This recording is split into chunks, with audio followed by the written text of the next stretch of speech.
Le ventre serraïtile est responsable des inégalités face aux méfaits de l'alcool. Pourrait-on prévenir et guérir la maladie alcoolique grâce aux bactéries intestinales ou microbiote? Les recherches n'en quoi leur balbutiement, mais elles ouvrent de nouvelles pistes de réflexion concernant les mécanismes de l'addiction. Explication d'Emmanuel Affen, psychiatre. Propos recueillis par Lucien Fauvernier. Copyright Stock Emmanuel Affen. Il existe des liens forts et directs entre le microbiote et la dépendance à l'alcool, tout comme pour les troubles de l'humeur. Les recherches se concentrent sur le phénomène de dysbiose, une altération du microbiote qui provoque une inflammation.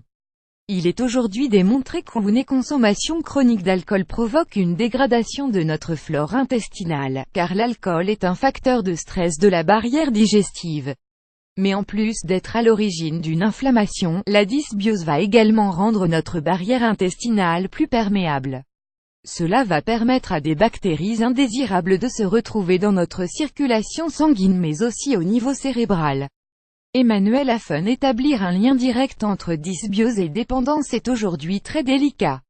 Cependant, des chercheurs belges ont montré que l'augmentation de la perméabilité de la barrière digestive est corrélée à la sévérité des symptômes anxieux et dépressifs ainsi qu'à l'intensité du craving, l'envie irrépressible de boire.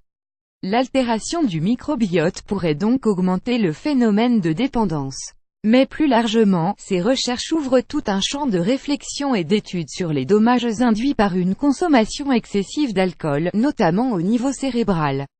La réaction inflammatoire au niveau de l'intestin entraîne des changements, même minimes, qui peuvent perturber de façon importante la production de sérotonine, un neurotransmetteur qui joue un rôle clé pour notre équilibre physique et psychique.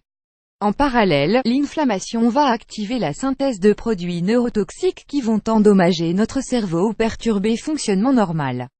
Emmanuel Affen. C'est une vraie question que les recherches commencent tout juste à interroger. Il est aujourd'hui établi que nous ne sommes pas tous égaux face à l'alcool, que l'on parle de ses effets néfastes sur notre santé mais aussi sur la dépendance. Savoir s'il existe une prédisposition avec un microbiote particulier chez certains patients qui favoriserait l'alcoolodépendance serait une avancée importante pour la prévention comme pour la prise en charge de la maladie alcoolique.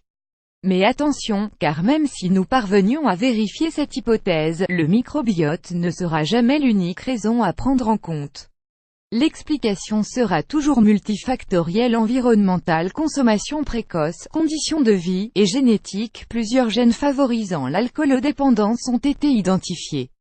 Discutez-en sur le forum Dépendance. Quel fumeur êtes-vous? Stress? Êtes-vous hypersensible? Article réponse d'experts. Témoignages.